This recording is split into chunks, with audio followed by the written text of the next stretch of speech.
1 फरवरी 2026 के दिन पेश होने वाला है हमारे देश का यूनियन बजट। इस यूनियन बजट में सरकार ने जो भी पूरे साल पैसा कमाया है उसे कहां पे खर्च करेगी ये हमें पता चलने वाला है। और इस पैसे से रिलेटेड अगर आप देखो तो आम आदमी के ऊपर बहुत बड़ा इंपैक्ट पड़ता है, क्योंकि यही बजट के अंदर टैक्सेशन से रिलेटेड पॉलिसी बनाई जाती है। रियल एस्टेट के लिए जो लोग घर खरीदते हैं, होम लोन आपको सस्ता मिलेगा, महंगा मिलेगा, ये चीज से पॉलिसी बनाई जाती है।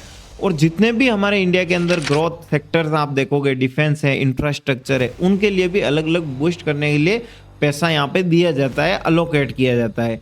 तो आज के इस इंपॉर्टेंट वीडियो में हम देखने वाले हैं कि इस बजट में ऐसे क्या डिसीजंस हो सकते हैं जिसकी मदद से आम आदमी के ऊपर इंपैक्ट पड़ेगा और क्या इंपैक्ट स्टॉक मार्केट के ऊपर पड़ सकता है। तो चलिए दोस्तों वीडियो को शुरू करते हैं। नमस्कार दोस्तों, वेलकम बैक आवर चैनल। मैं आपका भाई सुभाष जाट ऐसे ही जबरदस्त वीडियोस लेके आता रहता हूं, तो इनको जरूर लाइक शेयर सब्सक्राइब कर दीजिए। सबसे पहले चलते हैं और जानते हैं कि इस बजट के अंदर क्या क्या चीजें गवर्नमेंट करती है और इस होता क्या है। बहुत सारे हो सकता है नए लोग हैं जिनको बजट के बारे में अंदाजा नहीं हो। तो देखो, गवर्नमेंट जो भी पैसा कमाती है, जो कि लोगों से टैक्स के द्वारा हो या फिर जहां कहीं से भी रेंटल इनकम आ रही हो, जितना भी पैसा जिस भी तरीके से कमाया है गवर्नमेंट ने, वो सारा पैसा गवर्नमेंट यहाँ पे डिसाइड करती है कि इस साल हम कहाँ पे खर्च करेंगे। जैसे कि जो फाइनेंशियल ईयर है 2025-26 का, इस साल जो गवर्नमेंट ने पैसा कमाया है वो यहाँ पे डिसाइड किया जाएगा कि भाई अब इस पैसे का हमें करना क्या है। तो ये जो पैसा होगा गवर्नमेंट अलग अलग सेक्टर्स के अंदर खर्च करती है। जैसे कि आपके परिवार में कोई भी मुखिया होता है तो वो अलग अलग लोगों की जरूरतें को अकॉर्डिंग पैसा पे करता है। तो हमारे देश के अंदर जैसे डिफेंस का सेक्टर है, एजुकेशन जो स्किल बेस है, एजुकेशन है, जो भी कंपनीज है, बिजनेस वगैरह, इंफ्रास्ट्रक्चर, अलग अलग जगह पे गवर्नमेंट अपना पैसा खर्च करती है और पैसा ज्यादा कमाने के लिए और कुछ डिसीजंस लेती है। जैसे कि गवर्नमेंट या तो टैक्स कम कर सकती है या फिर टैक्स बढ़ा सकती है।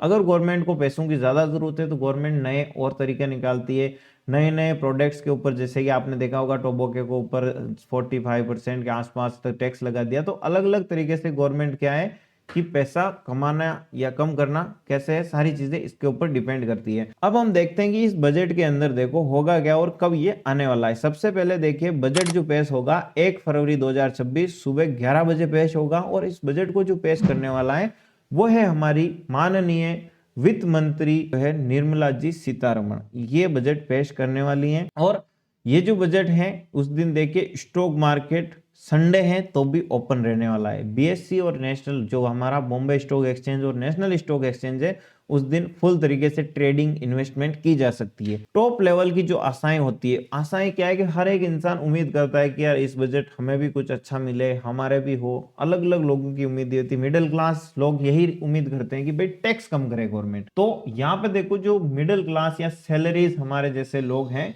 वो सभी इसी चीज से है कि भाई इनकम टैक्स के अंदर हमें कुछ राहत मिले। और गवर्नमेंट ये अभी के टाइम पे देखिए कि स्टैंडर्ड डिडक्शन जो देती है हमें टैक्स के अंदर, जो छूट देती है, वो 50,000 से 75,000 रुपए करी थी पिछले बजट में। अभी लोग ये उम्मीद कर रहे हैं कि भाई 1 लाख रुपए तक कर दे। यहीं पे अगर हम देखें कि लॉन्ग टर्म के लिए जो लोगों का इन्वेस्टमेंट होता है, जैसे हाउस प्रॉपर्टी, वहां तो उसके अंदर भी लोगों को कुछ यहाँ पे छूट मिल जाए या फिर उस टैक्स को घटाया जाए, तो ऐसी उम्मीदें हैं। इनडायरेक्ट टैक्स या जीएसटी वगैरह है, इसके अंदर भी कुछ अगर डिसीजन लिए जाते हैं तो भाई लोगों के ऊपर इंपैक्ट पड़ सकता है। यहाँ पे ये कंपनीज भी जो कि ईवी, सोलर या इलेक्ट्रॉनिक्स हैं, इसमें गवर्नमेंट अपनी सब्सिडी बढ़ा सकती है या इन कंपनीज को इंसेंटिव दे सकती है, जिससे कि ये कार वगैरह जो मिलती है वो सस्ती हो जाए।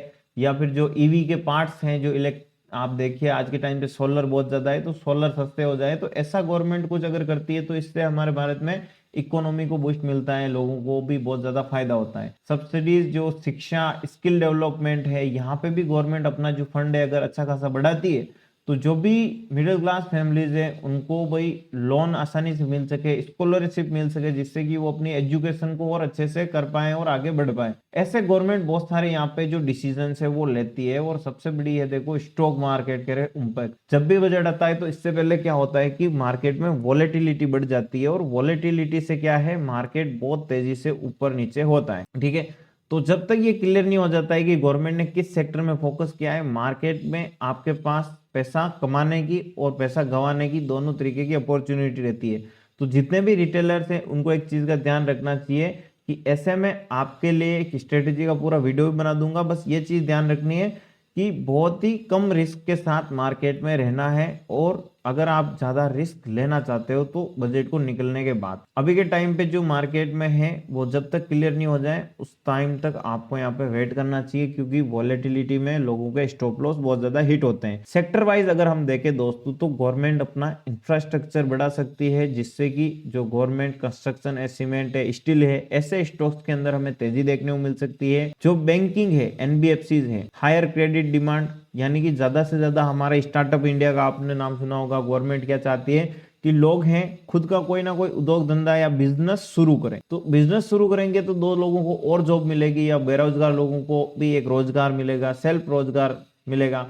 तो इनके लिए जो लोन है, क्रेडिट सिस्टम है, वो गवर्नमेंट यहाँ पे अगर एनबीएफसी बैंकिंग सेक्टर में अच्छा खासा अलोकेट करती है फंड, तो यहाँ पे इम्पैक्ट मिल सकता है। कंज्यूमर जैसे कि आप जो भी पैसा कमा सकते हो, कमा रहे हो, तो एफएमसीजी या ऑटो जैसे हमें डेली लाइफ में जो प्रोडक्ट्स यूज कर रहे हैं उन सेक्टर के अंदर ये बूस्ट करती है। तो भाई ये जो कंपनीज हैं इनके जो प्राइजेस हैं वो कम हो सकते हैं, हम कुछ भी सामान खरीदे तो हमें आसानी से मिल सके, इसके लिए भी एफएमसीजी के स्टॉक में अगर हमें टैक्स रिलीफ मिलती है तो फायदा देखने को मिलेगा। IT and tech companies, software companies, आज के टाइम पे देखो हर एक देश है जो कि एआई में बहुत ज्यादा आगे निकल चुका है, और हमारा यहाँ पे भारत सरकार का यही रहे कि भाई हमारे देश में भी एआई बढ़े, डाटा सेंटर्स, लोगों को ज्यादा से ज्यादा आज के टाइम पे इलेक्ट्रॉनिक टेक्निकल चीजों का पता होना चाहिए। बहुत सारे लोगों को लैपटॉप के बारे में जो है उसको यूज कैसे करना है, उसके अंदर बहुत सारी चीजें होती है।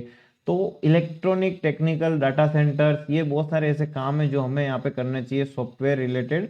इसके बारे में गवर्नमेंट अपना फंड यहाँ पे एलोकेट कर सकती है मैन्युफैक्चरिंग, इलेक्ट्रॉनिक्स, फार्मा कंपनीज के लिए। ठीक है, रिन्यूएबल ईवी बैटरीज का मैंने आपको बताया है। डिफेंस एंड एरोस्पेस, डिफेंस के अंदर भी पैसा बढ़ाना जरूरी है, क्योंकि हमारे देश की जो सुरक्षा है सबसे ऊपर है। तो जिन भी सेक्टर्स के अंदर गवर्नमेंट यहाँ पे ज्यादा पैसा अलोकेट करेगी वो सेक्टर ज्यादा आपको बूस्ट करता हुआ देखने को मिलेगा। और हर साल की तरह जो ज्यादा गवर्नमेंट फोकस करती है, एक तो डिफेंस सेक्टर है, हेल्थ सेक्टर है, और जो सेक्टर निकल के आता है हमारा रिन्यूएबल एनर्जी का, तो इनके ऊपर आप जाके जरूर चेकआउट कीजिए, अपनी वॉच लिस्ट में रखिए। प्री बजट यहाँ पे जो है देखो, आप सुबह 1 फरवरी को जब ओपन होगा तो यहाँ पे मार्केट में जो वॉलेटिलिटी है बहुत ज्यादा बढ़ेगी, इससे आपको बचना चाहिए। ऐसे स्टॉक्स को ध्यान में रखिए जो एफएमसीजी, ऑटो, रिटेल हैं। और अगर आप इंफ्रा के स्टॉक्स देखना चाहते हो तो सीमेंट, स्टील के स्टॉक्स पे आप ध्यान रख सकते हो। ठीक है, रिस्क मैनेजमेंट के साथ इस दिन मार्केट में ट्रेड कीजिएगा, क्योंकि मार्केट में कभी भी आपका स्टॉप लॉस हिट सकता है, तो ज्यादा लालच आपको नहीं करना है। इसके लिए आप ट्रेडिंग शुरू करने के लिए स्टॉक मार्केट का जो बेस्ट ऐप है धन ऐप, जिसके अंदर अपना डीमेट अकाउंट ओपन कर सकते हो, और इसका जो लिंक है दोस्तों वो आपको मिल जाएगा हमारे वीडियो के कमेंट बॉक्स में और डिस्क्रिप्शन बॉक्स